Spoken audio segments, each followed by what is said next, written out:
There's a lot that Tesla has given the world. It's busted myths, made electric cars desirable, and showed that it's possible to apply the same vertical logic that's often employed in software design to other industries too. It ran with the idea that cars could update their features and functionality after leaving the factory via over-the-air software updates, all made possible by a cellular connection within the car. Though it was not the first automaker to use cellular two-way data communication with a vehicle, it was the one that everyone remembers. It questioned the traditional automaker-dealer relationship, fighting for its right to both manufacture and sell vehicles directly to customers, and it's perfected the concept first showcased by Alan Cocconi of AC Propulsion, aka the father of the EV1, of using large numbers of small-capacity cylindrical battery cells in arrays of parallel series strings to build incredibly robust and powerful battery packs. And Tesla's worldwide network of rapid charging stations for its electric vehicles, its supercharger network, has become so synonymous with rapid charging and EV that you'll often hear new and veteran EV owners alike use that term whenever they're talking about an EV charging station, regardless of what the plug or network is. Tesla started a thing, or at least perfected plenty of good ideas and brought some of its own to the party. But there's one thing that Tesla won't do, and be the champion of the affordable EV. That's because a Chinese firm will be, or rather, some are already becoming that. Yes, that's right.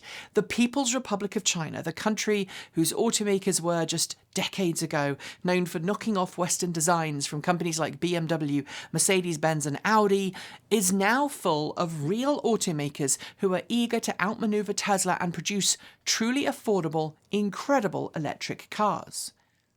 Today, I'm going to explain why Tesla isn't likely going to bring its highly anticipated $25,000 electric car to market anytime soon, explain what advantages many Chinese firms have over Tesla and other Western brands, and explain why I think Chinese firms are poised to do just what Japanese brands did in the 1970s, 80s and 90s, and more recently, Korean brands in the last 20 years, become household names that you will want to seriously consider picking.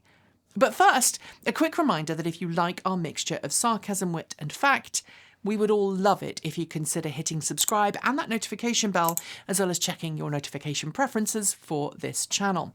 And if you want us to go one step further, just stick around until the end and I'll tell you the ways you can help us grow and help us pay our bills.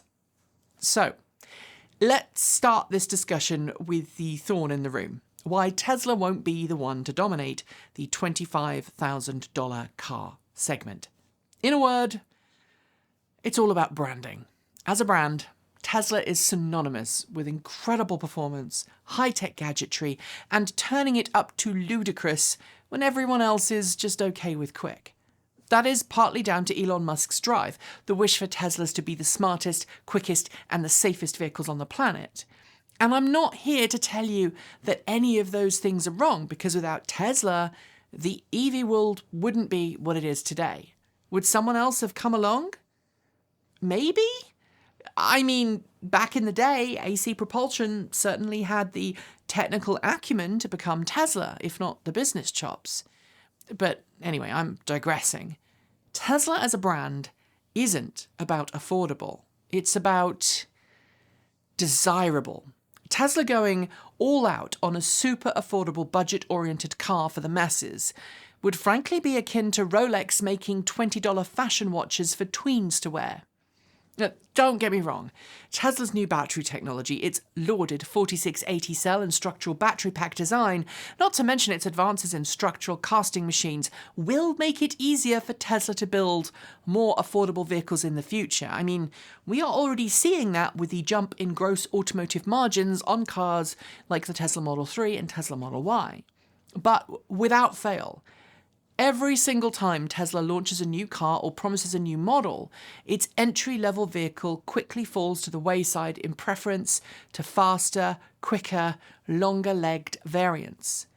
But again, that is not a criticism. Tesla is building and selling what Tesla customers want. But again, this all ties in with brand expectations: quick, fast, smart, safe. It has basically become the BMW of EVs. And again, I know I keep saying this, but that's not a bad thing. It's just where Tesla sits. And even if, like BMW, it was to produce a more affordable range of vehicles, I'm going to suggest they'd be where Mini is for BMW, the more premium end of affordable. Then there's Tesla's change of direction. Earlier this year, Elon Musk confirmed that the affordable Model 2, as many fans have started calling it, isn't Tesla's top priority anymore. Tesla's robotic assistant, aka Optimus, subprime, is. And that's a trend we've seen Musk and Tesla follow, with Elon promising that Optimus will bring about a new age for us humans. Tesla was the first automaker to bring a long-range, successful EV to market, and I think it probably wants to do the same for androids. Maybe Elon Musk didn't clearly read Asimov or indeed watch Will Smith in the movie adaptation of Asimov's I, Robot. And didn't anyone tell him that eventually the Optimus units will become sentient and seek to be turned into a real boy? Anyway, derision aside, we've discussed why not Tesla and a $25,000 EV, so now let's look at why that vehicle will, instead, come out of China. The biggest advantages Chinese automakers have over Tesla and other so-called Western brands is that China's labour costs are far lower. Cheaper labour and fewer labour protection laws means a company can slash production costs simply by paying its workers less than it would have to in other countries. Of course, there's also a disparity between living wages in different countries that we should not ignore. But as a side note to all of that, cheaper wages means that parts also become cheaper if those parts are being sourced from within China. And you know, China's really big and has access to pretty much everything it needs to build electric vehicles inside China, from mining the raw materials to high-end production warehouses, fab houses, and electronics component suppliers. China frankly doesn't need to look outside of its borders to find anything it needs to build a highway-capable EV. And a side note to my side note, that fact is why President Joe Biden is desperately trying to get the US to replicate it. It's one of the reasons why he wants so much money to be invested in ramping up the EV battery mining and production operations within the country. And I'd wager why the multi-year spat between LG Energy and SK Innovation, a battle which had seemingly been ended at one point with SK Innovation being banned from operating production facilities in the US, suddenly had its fate changed after the White House got involved and essentially got both sides to kiss and make up. Anyway, back to China. Aside from the abundance of raw materials and cheap labour, China's regulations for things like building and environmental protections aren't maybe as stringent as they might be in the West. They may have just as much or perhaps even more red tape. But then the PRC is known as a place where significant amounts of money can grease the wheels of bureaucracy nicely. I.e., I want to build a new factory and you want a new swimming pool. Oh look, you suddenly have a new swimming pool. I wonder where that came from. Cynicism aside, this rather well-known fact of life in the PRC means new production facilities can be built in far less time than in other nations, at a lower cost, if you get my drift. Next, we have the fact that, with very few exceptions, Tesla being one of them, Chinese companies are usually jointly owned by the government, and that means there's an inherent interest in them not failing, because it's not just someone's private money on the line, but government money. When you realise that there are now 300 automakers or more in China, many of whom are EV companies, you realise just how many firms are rushing to build that dream affordable EV.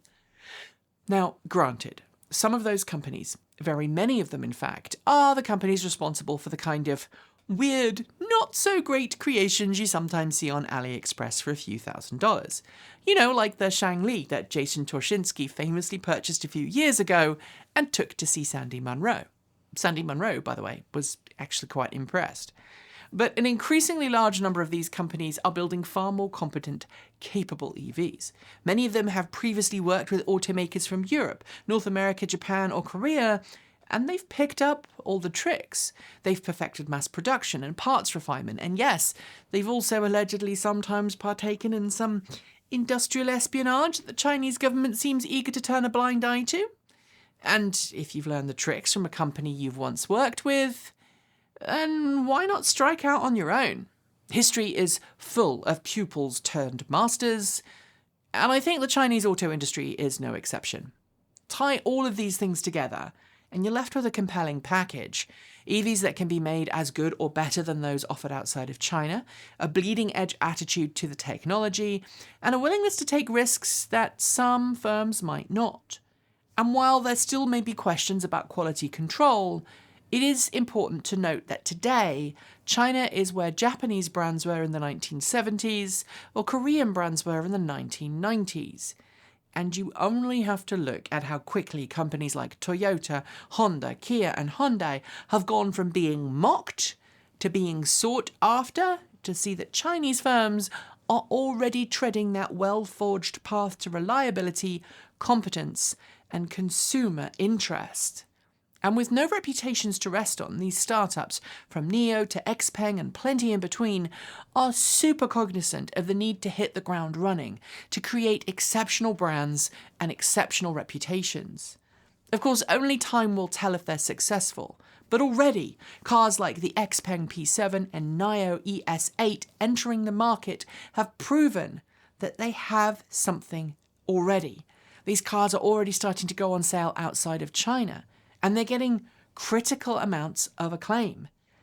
It's only a matter of time until your next car will be a Chinese-made one.